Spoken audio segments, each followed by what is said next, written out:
Derek Carr to the Saints. We are watching Off the Bench Overtime, ESPN 104.5, T-Bob and Jacob Hester. We made a video a few weeks ago talking about Derek Carr possibly being the next quarterback for the Saints. Since then, it's picked up a lot of traction. Recently, I've had a lot of people reaching out to me and asking me, like, what do I think about Carr? Would he be good for the Saints? And we're going to get into that whole thing here. I am on an island with my opinion on this. Flat out, before we even get to this video, I don't think it makes any sense for the Saints. I don't understand the move at all, and I really don't understand why Saints fans would want Derek Carr. Let me be really clear. In the NFL, I think that the quarterback position is incredibly misunderstood. Just because someone is a team's franchise quarterback doesn't mean they are a franchise quarterback. Does that make sense? Ryan Tannehill, he is the Titans franchise quarterback. Dak Prescott is the Cowboys franchise quarterback. Derek Carr has been the Raiders franchise quarterback. But none of those guys are actual franchise quarterbacks. None of them are moving the needle for a team. They can't even move the needle for their own team. So I'm not sure what exactly Saints fans think's going to happen when Carr comes to New Orleans. If Carr can't make it work in Las Vegas, why would he make it work in New Orleans? Just look at what's around him. He has Josh Jacobs, Devontae Adams, and Josh McDaniels, an offensive-minded coach, a quarterback guru, if you will. He's going from that to Alvin Kamara, Chris Olave, and Dennis Allen. Even if it's the same, right? Even if it's bang average, if it's the exact same production, let's take a look at Dalton and Carr, okay? This is this is Derek Carr last year. 31 years old, Las Vegas Raiders. Started 15 games. They go 6-9. He throws the ball 502 times, has 3,500 yards, 24 touchdowns, 14 interceptions. Okay? Let's look at Dalton. So Dalton in one less game, and here's a big kicker too. Almost 130 less pass attempts. So this is a lot. Like when you think about 130 pass attempts, this Dalton sample size is way smaller. So Dalton had way less pass attempts than Carr. So Derek Carr had 3,500 yards passing. Dalton had 2,800. Okay? So we're looking at 700 yards. Dalton had 18 touchdowns compared to 24. 6 touchdowns. Dalton had 9 interceptions compared to 14. So these numbers are pretty close when you consider that Dalton played one whole less game and threw the ball 130 less times. You're talking about 700 yards, 6 touchdowns, and obviously less picks. Oh, and Dalton went 6-8. Carr went 6-9. This is virtually the same. If you give Dalton 130 extra passes and another game, let's say in those 130 passes, which is a ton. I mean, he's throwing the ball. Andy Dalton's throwing the ball 28 times a game. So when you put it in that perspective, that's how many passes that is, right?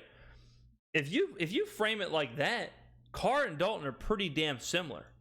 So is Carr worth $40 million, $30 million more than Andy Dalton? I say no. People look at Carr and they think he's some like shiny franchise-changing quarterback. And ask the Raiders how franchise-changing he is. Let's get to the video. Oh, what's happening, y'all? Welcome back. Hour number 3 of OTB Tuesday, which means we kick it off as we do every week with our guy back there. I'm looking at him right now, Nick Underhill. Okay. Now, I didn't watch the video, so I didn't know Nicholas would be joining us, but Nick Underhill will also be in the video. Good. Get the whole gang here. Shout out, Nick. If you'll notice with these interviews, look, Nick is a responsible journalist in that he knows that the game must be played, right? And if you are going to be trusted with information, you have to be trusted to sit on that information and present it and when the time is appropriate.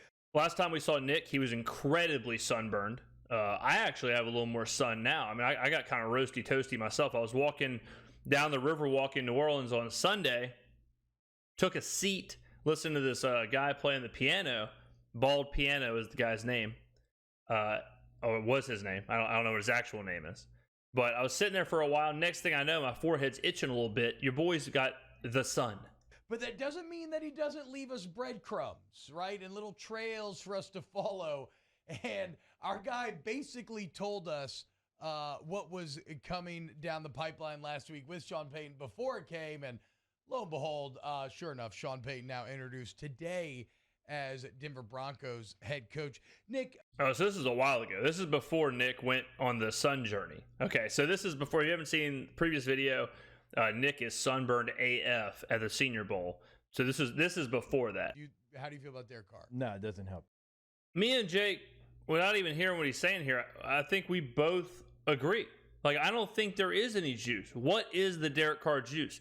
There has not been Derek Carr juice. This isn't like Aaron Rodgers, where you can look at his body of work and say, like, hey, man, maybe there is some juice left in this. Is he as good as he was before? No. But if he can reclaim even a tiny, teeny bit of that, it's worth it.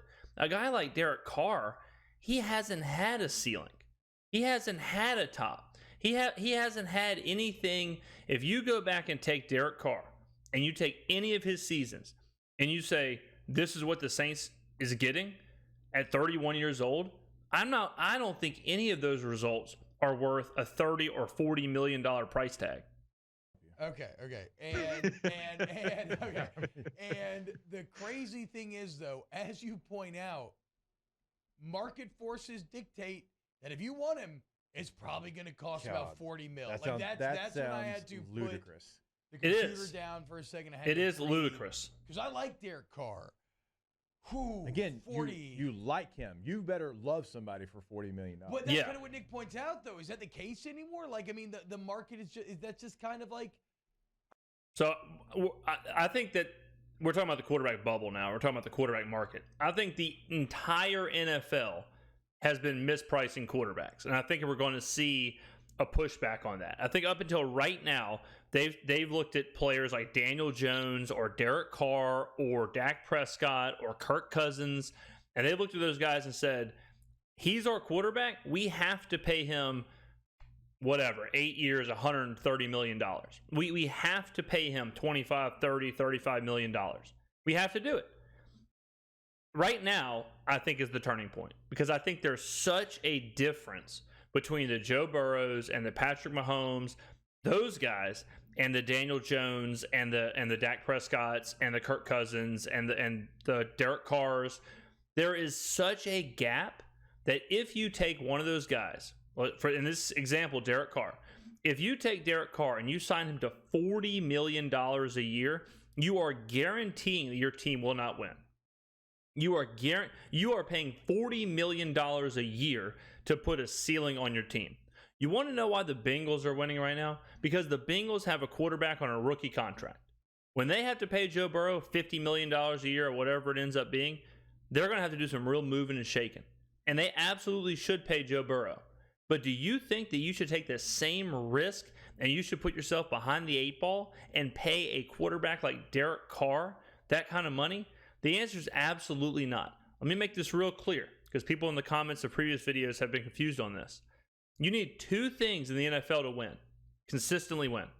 One, an MVP level quarterback. Now, that does not mean a quarterback that literally has won an MVP. That means a quarterback that for a bubble, however long it's going to be, can play like an MVP, a la Jalen Hurts. Is Jalen Hurts going to play at an MVP level his entire career? Jury's still out. But he played at an MVP level this year. He's not going to win it, but he played at an MVP level this year, and look where the Eagles are. The other thing you need is a quarterback on a rookie contract, like Jared Goff with the Rams. When Jared Goff was with the Rams, they could go and get stuff and put it everywhere. They could go get the best defensive players, the best running backs, the best wide receivers, the best safeties, the best cornerbacks, pay them all. The Seahawks, Russell Wilson. They could pay the Legion of Boom. They could get those contracts because they had Russell on a rookie deal. Russell happened to be really good that year, so that helps too. But when you have those two things, you can win. What you cannot have is an overpaid quarterback making $40 million for no reason. Is that just what it is? Is that truly the price that we're talking about when you're talking about a quarterback of Carr's caliber? And is that worth it, do you think, to the Saints?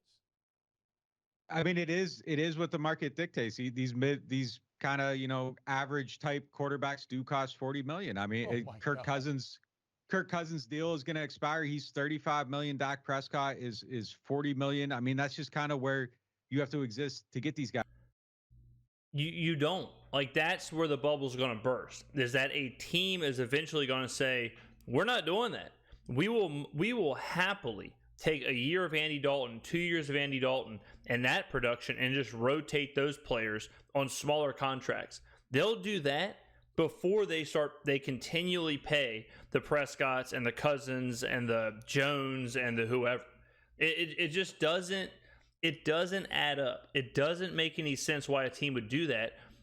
Teams are going to realize soon what they're doing, and we're going to see a big downshift. We don't want to be one of the last teams that's caught holding a bag for an average quarterback. Nick said it himself right there. Nick said these mid-market average quarterbacks are costing this much money, but they don't have to. Guys, it's tough for me because I don't know what the solution would be for them at quarterback. And if you pass this one up, you might never have another option this good. Like the Jets, since Brett Favre, their best quarterback is Mark Sanchez. They've just been looking year after year after year, and they haven't got chills going down my spine. They haven't found one. They would kill for Derek Carr right now. Yeah. And I think if you bypass it and you say, okay, look in the draft, you can lose all these games and draft Zach Wilson. I mean, it's just there's just no good way to kind of go about this. So I'm looking at it kind of from a practical standpoint, and I think if it's available, you make the move. He's probably the 15th best quarterback in the league. That means there's 15 guys better, and at the end of every season, they're going to have a loss, and then we're going to sit on here and we're going to talk about, is he good enough? Should they try to upgrade? And we're all going to say, yeah, they should probably look at their options. But if you are on the other side of those 15 quarterbacks, you're kind of in hell. And I just see, I would rather, so the Wilson thing, devil's advocate, is that you're whiffing. Like, you're whiffing on Zach Wilson. It's not like you chose not to pay a quarterback, so you got Zach Wilson. You could have chose not to pay a quarterback and got Justin Fields, right? And you could be in a much better situation. You could, just because players there miss or teams miss with those quarterbacks doesn't mean that you will. I mean, even a player like Jacoby Brissett, I'm just pulling random people out here, but like a Jacoby Brissett, someone like that. Do you think that the Browns wish they would have said, you know what, let's just try a year with Jacoby Brissett instead of paying Deshaun $250 million guaranteed? Like, they're absolutely having some remorse, and I think Deshaun will be fine. But I just don't. I don't think the production is there. Bottom line, that's the main thing. It's that I understand the price tag, and I understand not wanting to be in quarterback hell. You certainly don't want to be in quarterback hell, but there's other alternatives. There's other ways around quarterback hell. There's being smart with free agents. There's being smart with draft picks. There's things like that, and it's easier said than done. But the kiss of death, the poison pill, the for sure option is to pay Derek Carr $40 million, because then all these other spots that we're bad at, the linebackers, secondary, interior defensive line, running back room, wide receiver depth, like all those things that need to be addressed, all those issues, fixing Tyrann or getting younger where Tyrann Mathieu and Jarvis Landry are, finding a backup running back, replacing Marcus Davenport, shoring up the middle of the defensive line. All those things, all of a sudden, you cannot address. You cut off your own hands. Like, you do not have the capabilities to do that to the level you would if you weren't paying Derek Carr. So my plan, Nick kind of said, I'm not sure what the other option is. What I would do is I would re-sign Dalton, and I would go into the season with Andy Dalton as my starting quarterback. Now, if you want to draft Hendon Hooker in the third round or something and have a project, whatever, different video for a different day. And I would take the money that you would have invested in Derek Carr, and I would go get a solid-ass defensive line. I would go get some secondary help. I'd get younger at those positions. I'd look at free agents in that 25 to 28 range, younger than we are. We're one of the oldest teams in the NFL. I would shore up all that. And then once all that's shored up for a couple years, not shored up for 1 year, but shored up for a couple years, then I would take a look at the free agency pool. every year you're going to have free agent quarterbacks. And if your team is good enough, they'll want to come. The other big problem right now is Dennis Allen and Pete Carmichael. You're not only signing Derek Carr to $40 million a year, but you're also giving Dennis Allen and Pete Carmichael like another thing they can mess up. They've already gotten used to Andy Dalton. They've kind of had some success a little bit at the end there with Andy Dalton. He kind of figured out the offense. We were kind of moving the ball a little bit. To then tell them, all right, look, you got half a season to give me results. Oh, and you got to get this new quarterback into your system, and you better do it fast. Oh, and I'm on the hook for $40 million a year for this quarterback. That is a lot of odds you're stacking against yourself. I don't know the way out of it. So I would make the move, but I wouldn't love it. And I think that you would be disappointed a lot of times, but you would have a chance of at least maybe being okay. Like if everything's right around a Carr level quarterback, you can get to the Super Bowl, like Jared. What?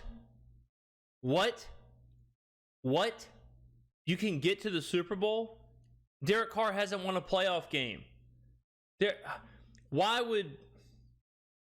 It's so crazy because it's like you can get to a Super Bowl with Dak Prescott. You can get to a Super Bowl with Kirk Cousins. You can get to a Super Bowl with Derek Carr.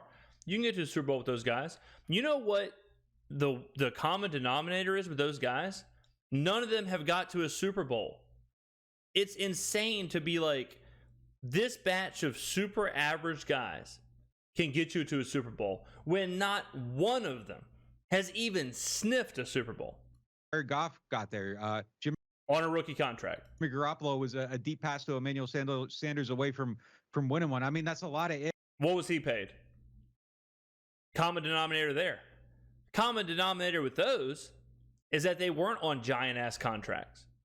And the teams were able to get good in other places. And then they would get paid or whatever.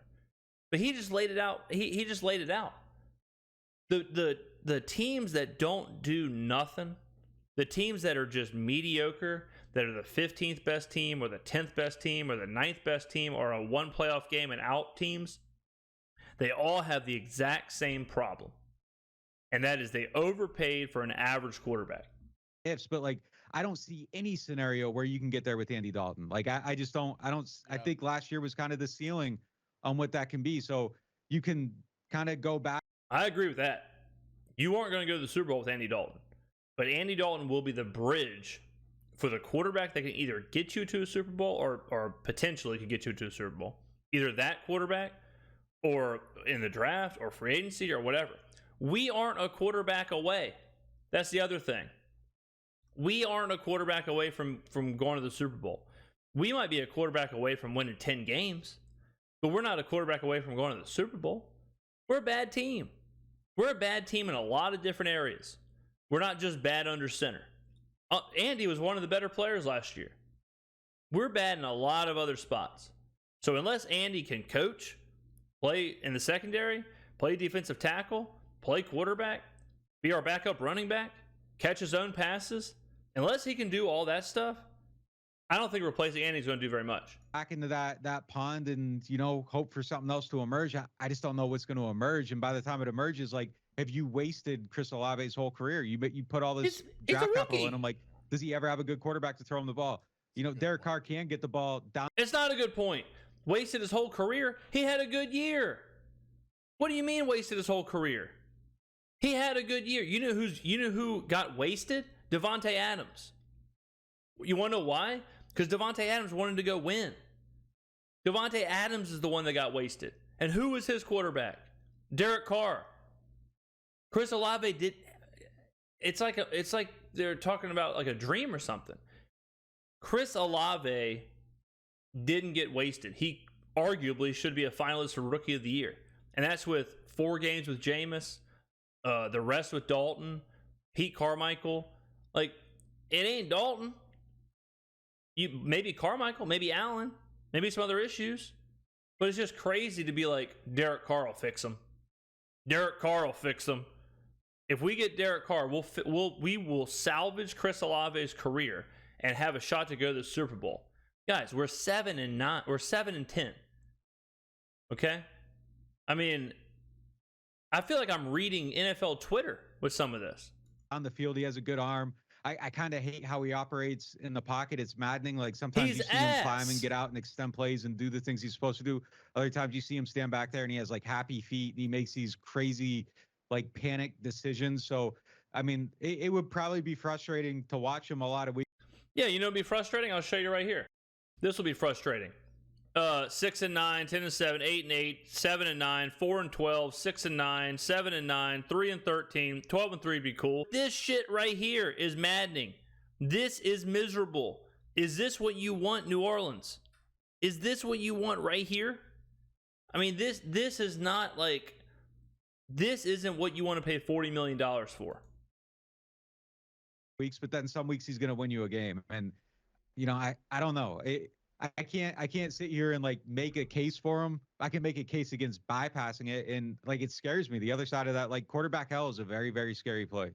The thing that's going to make me so angry is if they play it safe, because they know this coaching staff, they only have one more opportunity at it, Nick, and they play it safe with a veteran quarterback instead of maybe going to draft someone either at 29, maybe you package 29 and 40 together and you move up, because they're worried about their future and not the franchise's future. That's what's going to make me really angry if they just settle on a quarterback.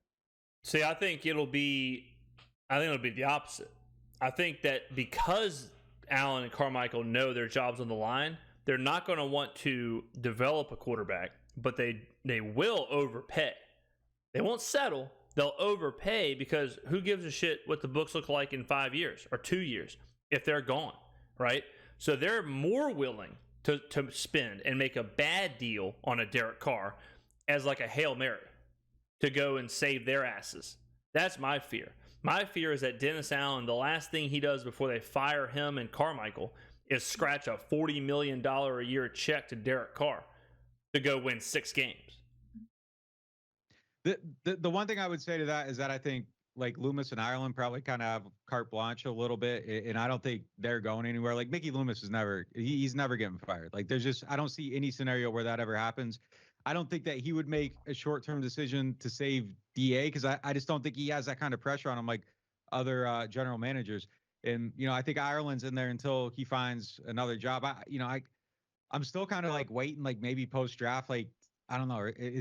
I just can't shake the feeling that maybe he's tied to Sean Payton in some way, and maybe post-draft, like Denver tries to come and get him. But we'll see. But yeah, I mean, I don't know. I mean, look, their aggressiveness is inherent to who they are. So like, they're always going to try to make the aggressive move. I just don't think that like from a front office perspective that it's kind of short-term thinking, but I think that process still kind of maybe leads you to the same place, and they kind of want immediate results. And that's kind of how they've always operated. So yeah, I mean, I think it is a concern, and I think maybe you end up in the same place, even if the motive is a little bit different. Now, last one, Nick, because we keep you so long every Tuesday, but ironically, you have the best quarterback in the NFC South right now, and Andy Dalton. So that's another point. Thank you, T-Bob. You're not in the AFC West, right? You're not competing against Patrick Mahomes and Russell Wilson and Justin Herbert and whoever the Raiders end up getting. You're not competing against those guys. So you don't have any pressure to go and do that. You're competing right now against Blaine Gabbert, Sam Darnold, and Marcus Mariota, or Spencer Ritter, or whoever, or Desmond Ritter. You can win the South with Andy Dalton, which would give you even more reason to chill, go and figure out other positions, make things happen in the draft, see where you are. Maybe win a division title, relax, go to the playoffs, get your ass kicked, and then see what happens. There's no pressure to go pay $40 million to have Derek Carr go one-on-one versus Blaine Gabbert. We're given a gift with the division being as bad as it is. So there's that great point by T-Bob, which is even more of a reason to chill on the Derek Carr stuff. So am I guilty of just like lazily being, because quarterbacks are so exciting to draft? Like, I've just kind of given myself over to like Hendon Hooker at 29. Hell yeah, let's do it. I think you can get him in the. I think you get him in the third. Well, I'll go ahead and I'll say one thing on Hendon Hooker. Hendon Hooker is a 26-year-old senior who is coming off of a torn ACL. So if you give him a year to develop, your rookie quarterback is coming off of a torn ACL and he's 27 years old. So people do, go ahead and ask your friends. Go ask 10 of your friends. Who should the Saints take with their first 3 picks? Who should they take? I guarantee you all 3 are offensive, and I guarantee you all 3 are from big schools.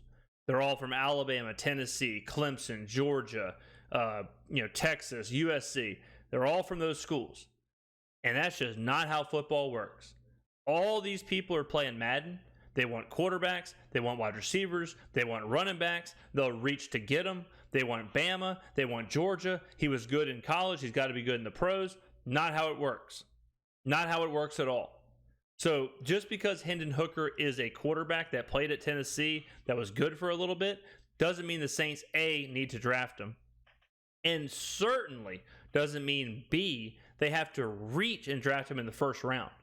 Hendon Hooker, more than likely, will be there in the 3rd round. And if you want him that bad then, you can probably package that pick and move up to go get him in the late 2nd or something, early 3rd. But to take him at 29 would be insane. Would be crazy to take a 27-year-old torn ACL quarterback on a team that just went 7-9. I know we're early on in the process, but like, how realistic is that as I'm spouting about it each morning? I think that a lot of teams in the league probably have a 3rd round grade on Hendon Hooker. Okay. And I think Anthony Richardson's probably someone with a 2nd round grade. And then, I would guess some teams probably have Levis, number 1, Young. Honestly, guys, I say this all the time, but I surprise myself. I mean, I come on here. I come on here after 8 hours of 8-hour shift, no notes, no nothing, and I'm basically a general manager. I'm basically a general manager / coach. I mean, if I just did this, if I just poured over notes and just had producers running numbers for me and just had all this stuff up, I mean, can you imagine the genius that I would spout out? Full time. We got boom, Hendon Hooker at 29. My own personal draft grade has him coming in the 3rd round, somewhere in there. Bam, immediately Nick drops in there. I might subscribe to my own channel just for this kind of knowledge. 2, and then Stroud 3, just kind of maybe guessing at how some teams have those guys ranked. But look, if you have a 3rd round grade on Hendon Hooker, you might take him in the 2nd. And if you like him in the 2nd, I don't know, maybe you could talk yourself into the 1st. Like Garrett Grayson, I don't think I had a 3rd round grade, and they ended up taking him in the 3rd round.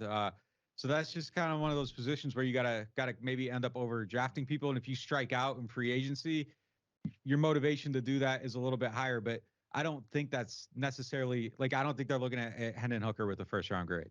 Thank God. Nick Underhill, New Orleans. Nick, thank you very much. I mean, I'm sure we'll talk about this more, and we'll certainly talk about it if the Saints do sign Derek Carr. But I just think it's a terrible decision. I mean, I've laid it out really well. I don't have to relay it out. Go look at the numbers. Go look. Here's some more hot takes. Y'all can go ahead and tell your friends. Andy Dalton, at his time in Cincy, was better than Derek Carr was in Las Vegas. And I know that Andy Dalton is not who that is anymore, but it's not like Derek Carr had these flashes of brilliance. Andy Dalton actually had flashes of brilliance. And I mean, he's an older guy, and we look at Andy Dalton being super old, right? And he is older. But Derek Carr is not super young. Derek Carr is going to be 32 next year. So you're signing a 32. When I say it, I just can't believe we're having this conversation. A 32-year-old quarterback for $40 million a year. People are laughing at us. People would be laughing if we were the ones that got caught holding the bag. I listened to a podcast, Follow the Money, on VSiN, and we talk about VSiN all the time here, and they're based in Vegas. They talk every week about how bad it would be to have Derek Carr, and we're going to be that team laughing. They're going to be laughing at us. Ladies and gentlemen, thank you very much for watching. I always appreciate it. Let me know in the comments below. What do you think about Derek Carr? Did I change your mind, or am I a fool and Derek Carr would save the city?